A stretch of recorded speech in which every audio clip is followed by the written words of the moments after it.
Hello students, आज की video class 10 English medium के लिए है। सब्जेक्ट है फिजिक्स, टॉपिक है numericals based on power and energy.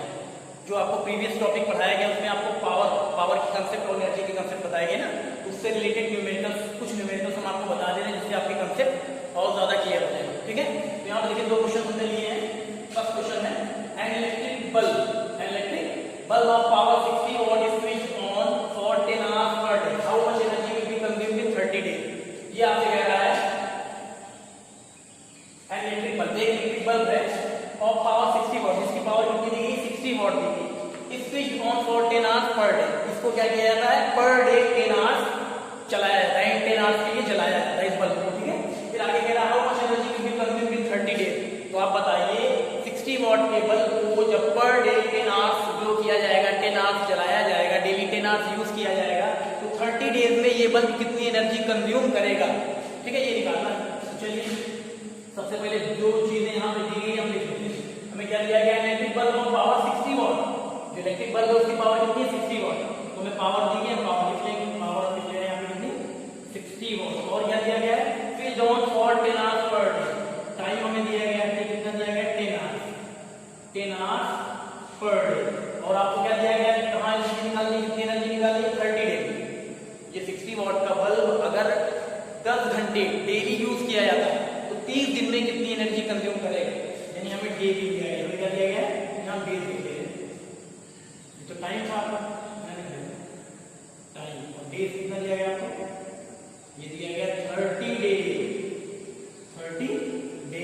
अब उसके बाद देखिए एक फॉर्मूला होता है एनर्जी कंज्यूम्ड का, एनर्जी कंज्यूम्ड का। जब आपको पावर पता हो, टाइम पता हो, यानी पर डे कितने घंटे यूज किया जाता है ये पता हो, और डेज कितने दिन का निकालना ये पता हो, तो आप एनर्जी कंज्यूम का फॉर्मूला लगा सकते हैं। What into our into day, what into our into days upon 1000। समझ रहे हैं, ये कौन सा फॉर्मूला है एनर्जी कंज्यूम का। जो आपको पावर दिया हो पर डे कितने घंटे जलाया जाता है, पर डे जो इलेक्ट्रिक अप्लायंसेस है वो पर डे कितने दिन मतलब कितने घंटे चलाया जाता है वो दिया हो, आपको डे दिया हो। कहने का मतलब आपको अगर पावर दिया है, टाइम दिया है और डे दिया है, तो आप एनर्जी कंज्यूम का फॉर्मूला ये वाला लगा सकते हैं, निकाल सकते हैं। इससे एनर्जी कितनी कंज्यूम हुई what into our into days upon 1000। ये फॉर्मूला जो है रटा रटाया फॉर्मूला है ना, ये रटा रटाया फॉर्मूला आप रट लीजिए इसको। ठीक है, चलिए अब यहाँ देखिए वॉट कितने वॉट 60 वॉट, यहाँ से वैल्यू से आवर्स कितने आवर्स 10 आवर्स, एनर्जी डे कितने डेज का निकालना है 30 डेज का, यहाँ हो जाएगा आपका 30 अपॉन कितना है 1000।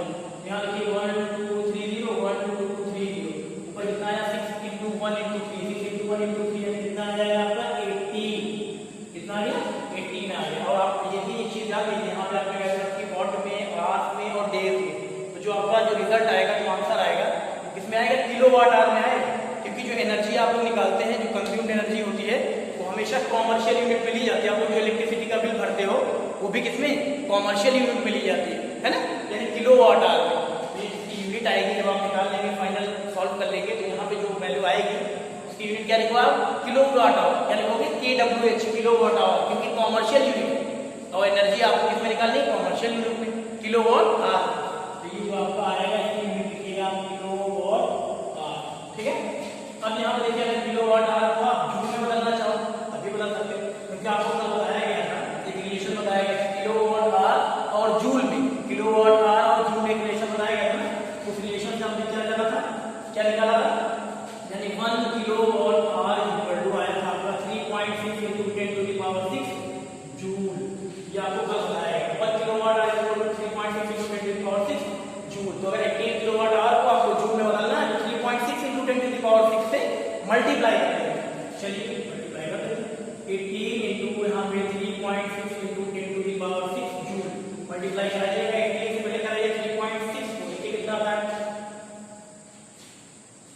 ये आ जाएगा आपका 64.8, आगे कितना into 10 to the power 6 joule. और आगे सॉल्व करेंगे 64.8 को साइंटिफिक नोटेशन में रखेंगे तो आ जाएगा 6.48, और एक 10 यहाँ पे बढ़ जाएगा into 10 आ गया, यानी 10 to the power 7 हो जाएगा, ये आ गया। यानी 60 वॉट के बल्ब को अगर पर डे 10 आवर्स 10 घंटे के लिए यूज किया जाएगा तो 30 दिन में कितनी एनर्जी कंज्यूम करेगा, इतनी एनर्जी, यानी 6.48 into 10 to the power 7 joule.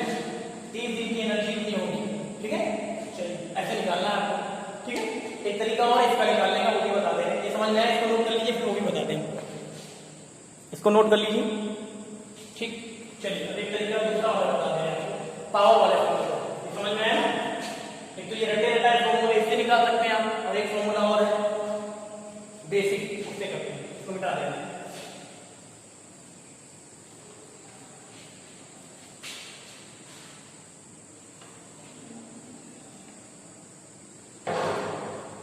एक फॉर्मूला तो अपने साथ साथ पढ़ाइए, देखिए। हाँ, power P equal to W upon T, P equal W upon T। यहाँ पे अगर W की वैल्यू निकालें, W इक्वल टू क्या हो जाएगा, P इंटू T। और आपको पहले ही बताया गया था जब आपको पढ़ा रहे थे, थ्योरी बता रहे थे, तो ये क्या है, W वर्क डन है। और वर्क डन ही क्या होता है, वर्क डन ही कन्वर्ट होता है किसमें, बोलिए, एनर्जी में, है ना। तो आप वर्क डन को एनर्जी लिख सकते हैं। वर्क डन क्या लिख सकते हैं, एनर्जी यानी E लिख सकते हैं। एनर्जी कंज्यूम की हो जाएगा P इंटू T। समझ रहे हैं? चलिए, वर्क डन ही कन्वर्ट होता है हीट में। हीट यानी क्या, हीट एनर्जी। तो हीट एनर्जी को आप एनर्जी लिख सकते हो, बिल्कुल लिख सकते हैं। तो वर्क डन को क्या आप हीट एनर्जी में लिख सकते हैं, यानी कि E लिख सकते हैं। W को कैपिटल E लिख सकते हैं, ठीक है, कोई दिक्कत नहीं। और यहाँ पे आ गया P इंटू T, तो अब आपको यहाँ पे लिखिए। आपको एक चीज पहले ही बताइए कि आप जो कॉमर्शियल यूनिट है यानी किलोवाट आवर, उसमें ही आप एनर्जी निकालते हैं, निकालते हैं कि नहीं निकालते। तो यहाँ पे पावर कितना दिया गया है, पावर दिया गया 60 वाट ना। 60 वाट तो दिया गया पावर, लेकिन यहाँ पे हम किसमें रखेंगे, किलोवाट में। इसमें रखेंगे किलोवाट।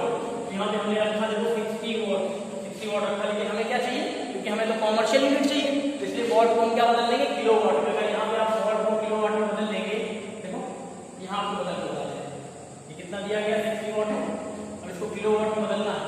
60 को डिवाइड कर देंगे इससे 1000 से, किससे 1000 से। ये आ गया आपका किलो, क्या आ गया, किलोवाट आ गया, ठीक है। यहाँ पर लिख लेंगे पावर कितनी दी गई, 60 अपॉन 1000, 60 अपॉन 1000 किलोवाट, ये भी लिख देंगे किलोवाट इंटू T है। टाइम कितना है, टाइम कितना होना चाहिए, आवर में, क्योंकि कॉमर्शियल यूनिट क्या होती है, किलोवाट आवर। तो आवर है, आवर में तो पहले दिया गया है ना, 10 आवर लिख दिया, 10 आवर ये लिख दिया। और यहाँ पे थोड़ा सा सॉल्व कर लीजिए, ये 0 से 1 0 कैंसिल हुआ, ये 0 से ये 0 कैंसिल हुआ, आया कितना, ये लिख देंगे E इक्वल टू एनर्जी आई है 6 upon 10 kilowatt, 6 upon 10 kilowatt hour, kilowatt hour. यानी इसको सीधा सीधा डेसिमल में लिखें तो आ जाएगा 0.6 किलोवाट, 0.6 किलोवाट आवर। ये एनर्जी आई है कितने की, एक दिन की आई, लेकिन हमको निकालना है कितना, 30 डेज एनर्जी। तो यहाँ पे आ गया कितने की एनर्जी, कंज्यूम 30 डेज। आप चाहते तो शुरू में यही कर सकते थे, यही 30 से मल्टीप्लाई कर देते तब भी आ जाता, लेकिन हम आपको नोट करके बता दे रहे हैं energy consume in 30 days, energy consume in 30 days. चलिए energy consume in 30 days equal to, ये तो 1 डे की आई 0.6 किलोवाट आवर, 30 डेज। इसको 30 से मल्टीप्लाई करा दीजिए, 30 से मल्टीप्लाई कराएंगे तो कितना आ जाएगा, ये आ जाएगा आपका 18 क्या किलोवाट आवर, 18 किलोवाट आवर, ये ठीक है ना। अब पहले बताया आपने, इसको अगर आपको जूल में कन्वर्ट करना है तो क्या करेंगे, 18 को 3.6 into 10 to the power 6 से मल्टीप्लाई करा देंगे। क्यों, क्योंकि 1 किलोवाट आवर में 3.6 into 10 to the power 6 joule energy होती है, इसलिए अब इसको कराइए मल्टीप्लाई, ये आएगा 64.8 into 10 to the power 6 joule. और आगे सॉल्व करेंगे साइंटिफिक नोटेशन में लेके जाएंगे तो आएगा 6.48 into 10 to the power 7 joule. यानी 60 वाट का बल्ब अगर हर दिन यानी प्रत्येक दिन, या कह सकते हो पर डे 10 घंटे यूज किया जाता है, तो 30 दिन में वो कितनी एनर्जी कंज्यूम करेगा, 6.48 into 10 to the power 7 joule कितनी एनर्जी कंज्यूम करेगा। समझ गए ना। देखिए दोनों का आंसर सेम आया। आप चाहे तो रटे रटाए वाले फॉर्मूले से करिए, चाहे आप अपने बेसिक फॉर्मूले से करिए, तब भी वही चीज आएगी, ठीक है। चलिए हम क्वेश्चन नंबर 2 सॉल्व करते हैं, इसको नोट कर लीजिएगा अपनी कॉपी में। चलिए सेकंड क्वेश्चन बता दें।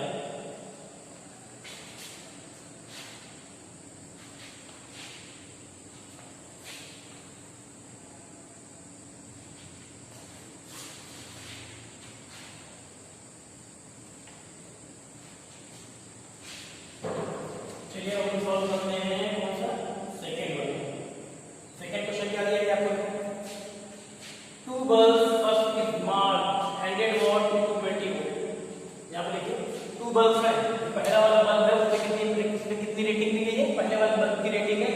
to 220 volt and second is mark, और सेकंड वाले के लिखते हैं 60 watt to 220 volt are connected from supply line, इसको कनेक्ट किया गया सप्लाई लाइन से और 220 वोल्ट जिनका पोटेंशियल डिफरेंस कितना है, वोल्टेज कितना है 220 वोल्ट इन पैरेलल। और कैसे कनेक्टेड है दोनों बल्ब, पैरेलल। तो कह रहा है calculate output current from supply line. तो आप क्या कैलकुलेट करिए, करंट कैलकुलेट करना है, इस सप्लाई लाइन में उस वायर में कितने एम्पियर का करंट दौड़ रहा है ये आपको निकालना है, ठीक है। तो इसके देखो स्टेटमेंट के अकॉर्डिंग आपको सर्किट बना के दिखा दें। चलिए सर्किट बना के दिखा दे, ये देखो क्वेश्चन कह रहा है ऐसे करके देखिए समझ आएगा। चलिए बल्ब भी बना देते हैं, एक बल्ब यहाँ पे लगा हुआ है, एक बल्ब यहाँ पे लगा हुआ है, ठीक है।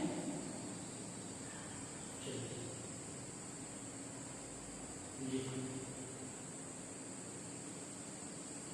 इसको जो है सप्लाई लाइन दी गई इनको 220 वोल्ट, यानी जो पीडी दिया गया है पोटेंशियल डिफरेंस कितना है 220 वोल्ट, ठीक है। यहाँ पे जो फर्स्ट वाला बल्ब इसको मान लेंगे फर्स्ट बल्ब को ले लीजिए V1, को ले लीजिए बल्ब नंबर 2 यानी V2, ठीक है। अब यहाँ पे देखिए जो फर्स्ट वाला बल्ब है वो मार्क उसकी रेटिंग कितनी है 100 वॉट 220 वोल्ट, 100 वॉट है ना, और 220 वोल्ट यानी इसको पोटेंशियल डिफरेंस कितना चाहिए 220 वोल्ट है ना। कोई भी बल्ब लाइए, कोई भी इलेक्ट्रिकल एप्लायंस लाइए, उसकी रेटिंग दी रहती है 100 वॉट टू 220 वोल्ट, यानी 100 वॉट के बल्ब को जलाने के लिए 220 वोल्ट चाहिए, उसको 220 वोल्ट का वोल्टेज चाहिए, ठीक है। ये देखिए हम अब इसके बाद देखिए यहाँ पे जॉइंट भी बना लेते हैं, ठीक है। ये होगा सेकंड वाले में कितना है, second is mark 60 watt to 220 volt, 60 watt इसको लिख लीजिए कितना है इसका पावर, इसका पावर कितना है, पहले वाले बल्ब का पावर है 100 वॉट और दूसरे वाले बल्ब का पावर है 60 वॉट, ठीक है। और वोल्टेज दोनों का 220 वोल्ट 220 वोल्ट यहाँ दिया है connected from supply line of 220 volt in parallel, और किसमें कनेक्टेड है दोनों, पैरेलल में कनेक्टेड। जॉइंट दिख रहा है कि करंट यहाँ से आएगा, करंट यहाँ से आएगा, यहाँ जाएगा, कुछ इधर जाएगा, कुछ इधर जाएगा, डिवाइड हो जाएगा, समझ रहे हो ना। फिर यहाँ से आएगा, यहाँ से आएगा, फिर यहाँ से यहाँ आगे बन जाएगा और नेगेटिव टर्मिनल में एंटर हो जाएगा, है ना। सर्किट बना के आपको दिखाना। अगर मान लो फर्स्ट वाले बल्ब का रेजिस्टेंस हम R1 ले और सेकंड वाले बल्ब का रेजिस्टेंस हम क्या ले R2 ले, ठीक है। इसको लेके आप देखिए यहाँ सर्किट जो बना दिया इससे बिल्कुल क्लियर हो गया, दो बल्ब है दोनों कनेक्टेड है, इसमें पैरेलल जॉइंट दिख रहा है ना, जॉइंट जहाँ दिखे यानी कि वो पैरेलल कॉम्बिनेशन है। तो दोनों बल्ब फर्स्ट बल्ब और सेकंड बल्ब दोनों किसमें कनेक्टेड है, पैरेलल में। और यहाँ पे फर्स्ट बल्ब का जो पावर दिया गया 100 वॉट दिया गया, रेजिस्टेंस हमने R1 ले लिया, सेकंड वाला बल्ब जो इसका पावर कितना 60 वॉट, रेजिस्टेंस हमने R2 ले लिया, ठीक है। चलिए सॉल्व करते हैं, हमें क्या निकालना करंट, तो जो करंट I जो करंट I है इसमें अलग कर रहा है कितना है, कितने एम्पियर का, यही पूछ रहा है। तो चलिए सॉल्व करते हैं। दो बल्ब है, पहले फर्स्ट बल्ब के लिए फॉर फर्स्ट बल्ब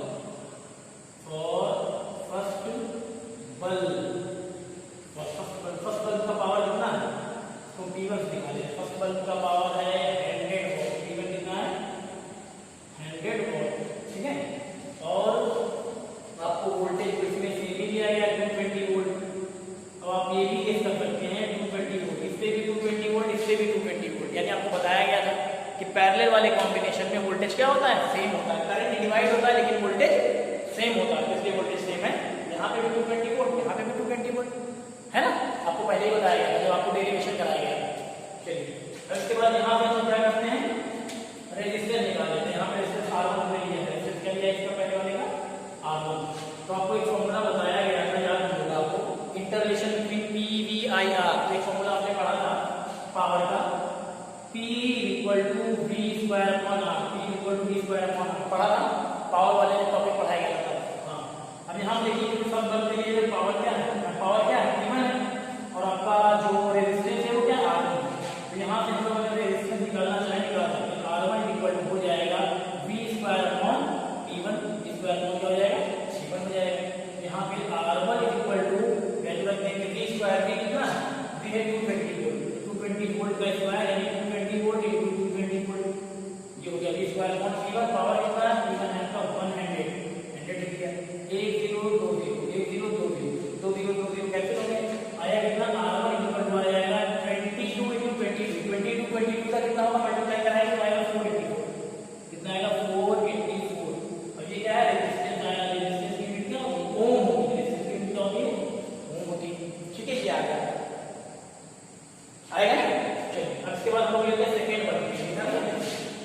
जितना सोचेंगे, ठीक है, फॉर सेकेंड। जैसे फर्स्ट बल्ब का रेजिस्टेंस R1 निकाला, और सेकेंड बल्ब का रेजिस्टेंस R2 निकालेंगे। For second bulb, for second bulb, जैसे लीजिए फॉर सेकेंड बल्ब, यहाँ पे सेम फॉर्मूला लगेगा, तो यहाँ पे कोई लगाना है, पावर क्या P2 हो जाएगा, P2 इक्वल टू P होता है, P2 हो जाएगा P स्क्वायर अपॉन R2 हो जाएगा। R2 की वैल्यू यहाँ पे निकालेंगे, रेजिस्टेंस सेकेंड बल्ब का R2 इक्वल हो जाएगा P square upon P2, P square upon P2 हो जाएगा। R2 इक्वल टू वैल्यू रखोगे तो वोल्टेज तो आपका सेम ही है, 220 into 220 स्क्वायर है ना, तो 2 बार P2 पावर कितना है इसका, यहाँ पे पावर होगा P2 वाला यहाँ पे कितना 100 वाट, और P2 कितना था 60 वाट, कितना था 60 वाट। इसको अगर हम सॉल्व कर लेंगे, 0 से 0 कैंसिल, 2 से करें 2 3 6 2 3 6 2 1 2 2 1 R2 आपका आ जाएगा, R2 इक्वल टू कितना है 220 into 11 मल्टीप्लाई करें कितना आ जाएगा, ये आ गया अपॉन कितना 3। और इसको अगर हम सीधा सीधा डिवाइड करते हैं तो हमारा आ जाएगा, इसको अगर डिवाइड करके देखें 3 8 ऐसे करके जाएगा, इसको हम डिवाइड करिएगा, हाँ लगभग आएगा, काटेंगे आप, देखिए 3 8 24 होता है, दो डिजिट एक साथ यहाँ पे ले जाओगे तो यहाँ पे 0 बढ़ जाएगा, तो 3 3 18 है ना, 3 3 18। इसके बाद फिर क्या करेंगे, देखिए यहाँ पे फाइंड अक्रॉस कितना ही आएगा, अक्रॉस आपका आएगा 806.5 ओम, ये रेजिस्टेंस है ना, तो रेजिस्टेंस की क्या होगी ओम, ये आ गया आपका आ गया 806.5। चलिए अब इसके बाद क्या करेंगे, R1 मिल गया आपको, R2 मिल गया, यानी फर्स्ट बल्ब का रेजिस्टेंस मिल गया और सेकंड बल्ब, पहले वाले का रेजिस्टेंस मिल गया, दूसरे वाले का रेजिस्टेंस मिल गया। हमें क्या निकालना है, करंट निकालना है। और आप एक चीज ध्यान रखिएगा, यहाँ पे जो है वो करंट क्या होगा, अलग अलग होगा, इससे कुछ करंट इससे कुछ करंट, क्योंकि ये पैरेलल है, पैरेलल कॉम्बिनेशन में करंट क्या होता है, डिवाइड होता है। चलिए इसके लिए हम क्या करते हैं, सॉल्व कर लेते हैं इसको थोड़ा, ठीक है। आपको पता है ये दोनों बल्ब किसमें कनेक्टेड है, पैरेलल, तो पैरेलल में आपको R1 भी पता लग गया, R2 भी पता लग गया, तो क्या करेंगे इसको सॉल्व कर लीजिए, किससे, R पैरेलल वाले फॉर्मूले से, यही लिख लें, यहाँ फॉर्मूला आप लगा दीजिए 1 upon R parallel, 1 upon R parallel, R parallel equal to 1 upon R1 plus 1 upon R2, देख रहे हैं, ये हो जाएगा आपका। और आगे सॉल्व कर लीजिए, तो यहाँ पे हो जाएगा आपका 1 upon R parallel equal to value 1 upon R1, 1 upon 484 plus यहाँ पे आएगा 1 अपॉन 806.5 आएगा ना। चलिए 6 भी ले सकते हैं, इसको करेंगे 3 8 24 0 6 18 2 गया, इसमें लगा तो 20 हो गया, 3 6 18 6 ये बात करता है, सीधे कीजिए, आफ्टर डेसिमल पॉइंट कोई दिक्कत नहीं है, ब्लॉक्स आएगा सिग्नल कीजिए आप, चलिए 806.6 आ गया, 806.6 लिख लिया, ठीक है। अब इसको चलिए सॉल्व करेंगे, इसमें हम लेंगे, कहाँ लेंगे, ये मिटा दें, सर्किट बता दें, इधर ही चलिए इधर लीजिए, 1 अपॉन R पैरेलल आपका आएगा, 1 अपॉन R पैरेलल आएगा आपका, इसको सॉल्व करेंगे ऊपर चला जाएगा, ये हो जाएगा 806.6 प्लस 484 कितना आएगा 484, ये ऊपर जाएगा 806.6 प्लस 848, नीचे कितना है इसको हम मल्टीप्लाई कराएंगे तो कितना आ जाएगा, इसको मल्टीप्लाई कराइएगा तो लगभग अप्रॉक्स आ जाएगा, हम लिख दे रहे हैं ऐसे ही लिखेंगे 484 into 806.6, ठीक है, ये आ गया। अब इसको और सॉल्व करेंगे तो 1 upon R parallel, 1 upon R parallel आपका आएगा लगभग 4 देंगे, कितना आ जाएगा आपका 2 देंगे तो क्या आ जाएगा आपका 1029.6 को जोड़ेंगे तो है ना, ठीक, यही है। इसको मल्टीप्लाई कराएंगे, इसको मल्टीप्लाई कराएंगे तो अप्रॉक्स आएगा आपका, अप्रॉक्स आएगा आपका 390,392.8, ठीक है, इतना आ जाएगा। अब यहाँ पे भी है आप 21.1 लीजिए, यहाँ पे आप 21.1 लीजिए, तो इसलिए क्या हो गया कैंसिल हो गया। अब यहाँ पे देखो, तो यहाँ आ जाएगा, यहाँ 1 अपॉन R पैरेलल की वैल्यू है, तो R पैरेलल की वैल्यू कितनी आएगी, R पैरेलल की वैल्यू